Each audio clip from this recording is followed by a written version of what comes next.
Ok, bon, je vous propose une petite démonstration rapide des possibilités graphiques et sonores du GS. On va le faire fonctionner également un peu en MIDI, sachant que bon, ce setup, je l'ai remonté il y a peu de temps, et en MIDI, je me suis encore jamais servi de ce clavier-là, parce que j'avais un autre clavier de ce type-là, qui était un simple clavier esclave, et qui envoyait juste des notes MIDI non configurées, non paramétrables. Cet arrangeur-là, en MIDI, il est un peu chaud à paramétrer, et ça fait pas très longtemps que je l'ai, donc je ne m'y suis pas encore essayé. Mais néanmoins, on va voir ce que ça donne que la liaison MIDI entre un clavier, quel qu'il soit, et un ordinateur comme le GS. Apple de GS, GS, Graphic and Sound, graphique et son. Voilà, il a été conçu autour de chips spécialisés pour le graphisme et le son. Et notamment pour le son, il est pourvu d'un chip Ensoniq, qui est une marque extrêmement réputée dans le monde des synthétiseurs. Et donc les ingénieurs Apple de l'époque avaient insisté pour que cette machine ait une particularité au niveau sonore qui la rendait nettement supérieure à l'époque à ses concurrents du marché. Donc ce qu'on entend là, c'est effectivement la sortie native du GS via le processeur Ensoniq.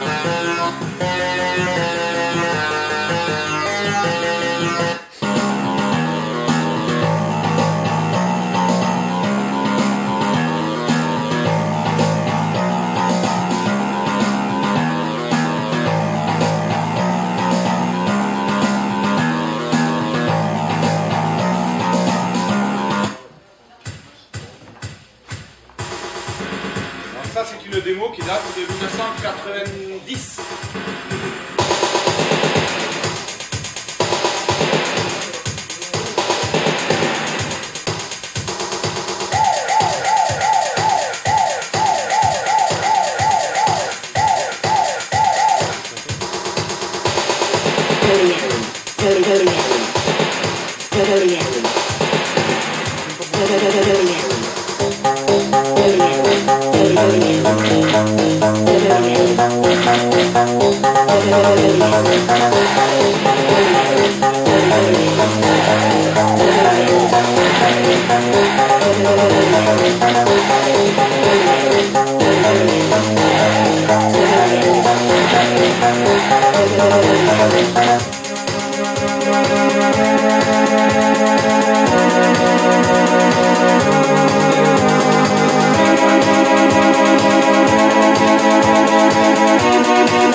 Elles sont amplifiées mais sans possibilité de moduler le son en amplification. Donc malheureusement je n'ai que ça. J'avais prévu d'installer des petits amplis sur chaque voix, mais j'ai pas eu le temps de faire le setup nécessaire. Ces enceintes Bose étaient vendues, donc elles ont le logo Apple. Elles étaient vendues dans une configuration spéciale du GS pendant un temps assez restreint. Je crois que c'est resté vendu pendant un an ou deux, uniquement avec le GS. Elles existent en format normal mais sans le petit logo pomme ici. Donc le son est pourvu par le processeur Ensoniq qui doit être traité, amplifié, démultiplexé et passé en stéréo par une carte spécialisée qui, elle, n'était pas incluse avec le GS. Donc le petit haut-parleur du GS qu'on entend ici à travers la télé était bien incapable de reproduire finement les sons. Et il fallait donc une carte son très facile à réaliser en OBS d'ailleurs pour sortir du son en stéréo. Et puis la carte fournit également la préamplification nécessaire. Cette carte n'est pas, on entend encore il y a quelques saturations parce que c'est pas la meilleure carte du marché en matière de son sur Apple II. Donc la démo était faite pour essentiellement démontrer les capacités graphiques du GS, surtout du fait qu'elle écrivait dans les zones qui sont normalement interdites d'accès entre guillemets, puisque le GS a un écran, a une zone d'écran en bas qui est normalement inaccessible par la toolbox. Simplement donc ce groupe-là, avec cette démo, avait réussi à faire défiler du graphique dans la bande normalement inaccessible. Et donc ils l'ont associé à une musique un peu punchy. Il y a eu pas mal de démos sur 2GS. Certaines ont abouti à des jeux un peu élaborés, mais dont la plupart n'ont pas vu le jour commercialement. Parce que pour travailler à ce niveau-là, avoir ces effets-là, il faut donc, comme je l'ai dit, ne pas utiliser la toolbox, mais y aller sur le bare metal, faire uniquement ça en assembleur, sur le 65 C816, ce qui n'était pas à la portée de tout le monde, et puis le processeur lui-même n'était pas suffisamment connu et développé pour avoir une audience telle qu'il y aurait eu beaucoup de programmeurs dessus. Donc, d'origine, la machine n'est pas MIDI. MIDI, c'est un standard musical qui est apparu au début des années 80 et qui a été exploité largement par Yamaha et Roland. L'avantage, c'est que, pour faire simple, lorsque on veut créer du son, soit on le crée en numérique, à ce moment-là on a un sample qui est assez volumineux par rapport au temps, soit on utilise des impulsions, de simples impulsions qui vont envoyer une instruction à un instrument. De ce fait, le fichier MIDI est très ramassé, il ne contient que les instructions, il ne contient pas la musique elle-même. La musique, elle est interprétée par l'instrument sur lequel aboutit le MIDI. De la même façon, en entrée, la machine, le clavier transmet le MIDI, et c'est la machine qui, avec une table de correspondance entre les canaux et les samples, reconstitue le son pour le sortir dans son propre format. Donc, cette interface MIDI, ça se présente sous la forme d'un petit boîtier ici extérieur. Il existe aussi des cartes MIDI qu'on peut mettre à l'intérieur de la machine. Un petit boîtier qu'on branche sur le port modem ou imprimante, qui se configure avec GSOS, et à partir duquel on peut utiliser des logiciels MIDI comme le Mastertrax Pro. Moi j'ai essentiellement travaillé avec Mastertrax Pro, mais j'ai pas réussi à remettre en route une version potable, puisque je n'avais pas utilisé Mastertrax depuis, je sais pas, 15 ans à peu près. Donc le temps de se remettre dans le trip, c'est pas évident. Donc par contre, je vais vous présenter le programme qui était fourni avec le GSOS 5, donc à partir du système 5, qui était SynthLab, et à partir duquel on peut déjà avoir des effets sympathiques, et on peut s'essayer à faire de la musique en MIDI avec SynthLab.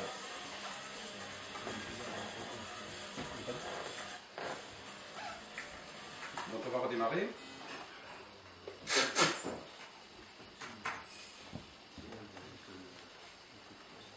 Oui,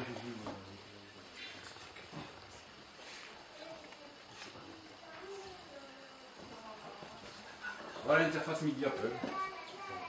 Donc un petit boîtier et puis des câbles MIDI.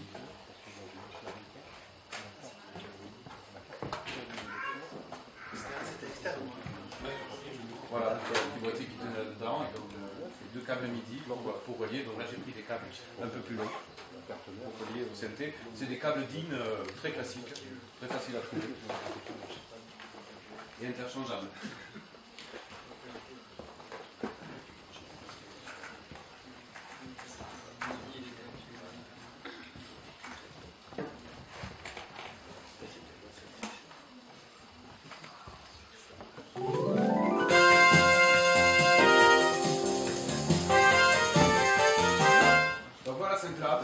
C'est un logiciel multipiste qui permet de faire... c'est un mini séquenceur, on va dire, puisqu'il permet de stocker des notes en entrée et de les reproduire en sortie sur un instrument MIDI. Donc, on va vérifier tout de suite que ça marche.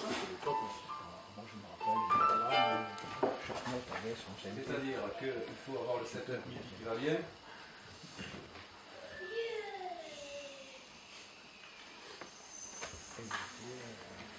Alors déjà ça commence bien, puisqu'il n'est pas capable de démarrer le MIDI, ça c'est un problème. Tout simplement c'est que j'avais débranché l'interface, donc ça ne risque pas de fonctionner.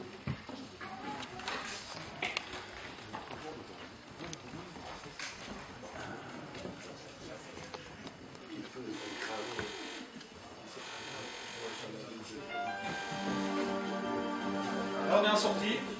Donc voilà ce que ça donne sur le synthé lui-même, à partir d'une compo sur cette flamme. Et on va le réécouter ensuite, sans le synthé, en version native sur le GS.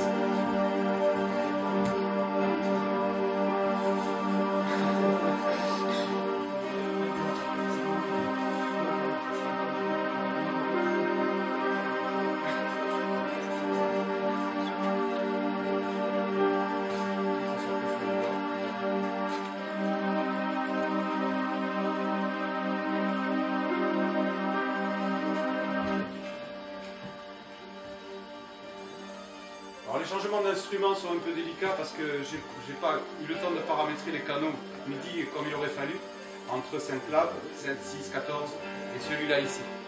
D'autant plus que là, je ne sais pas encore comment accéder à la page suivante qui permet d'accéder au canal 14. Donc le canal 14, pour l'instant, il ne doit pas y être. Voilà. Malheureusement, j'ai sorti le synthé, la pub de GS de travaux chez moi qui se sont terminés juste la semaine dernière. J'ai eu du mal à mettre au point tout ça. Donc on peut ainsi faire jouer des morceaux MIDI directement sur le synthé en démo et on va voir ce que ça donne en natif sur le GS.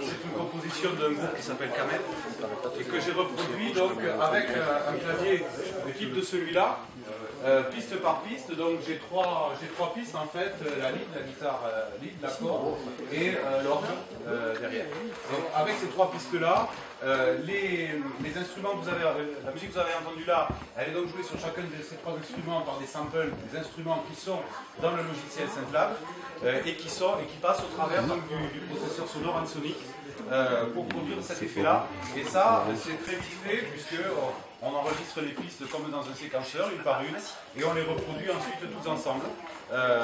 Et lorsque on arrive à accorder le clavier de sortie, si on veut reproduire dans l'autre sens, avec les trois canaux qu'on a utilisés ici, il faut paramétrer ça pour que le 7 corresponde effectivement à la lead, le 6 aux accords et le 14 et le 1 pardon, alors voilà, de cette façon-là, on peut arriver à le reproduire sur un clavier.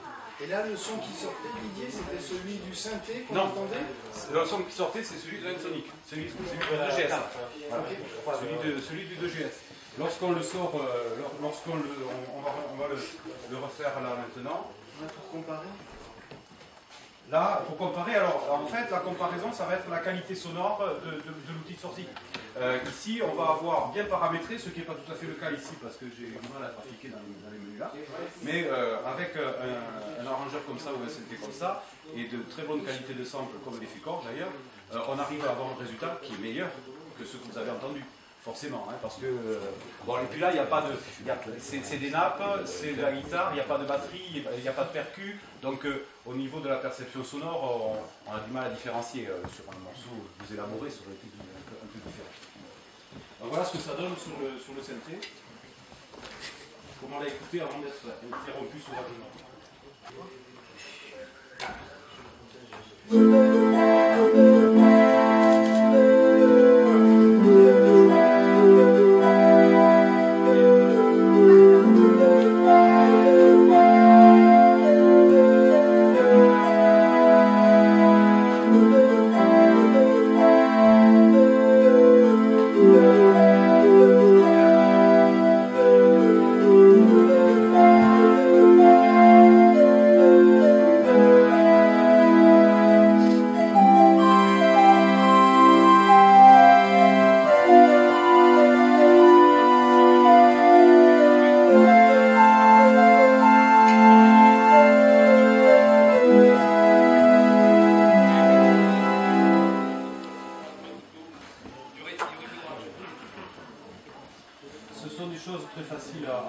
côté, avec 3 ou 4 pistes.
Voilà, c'est ainsi que se termine ma démo.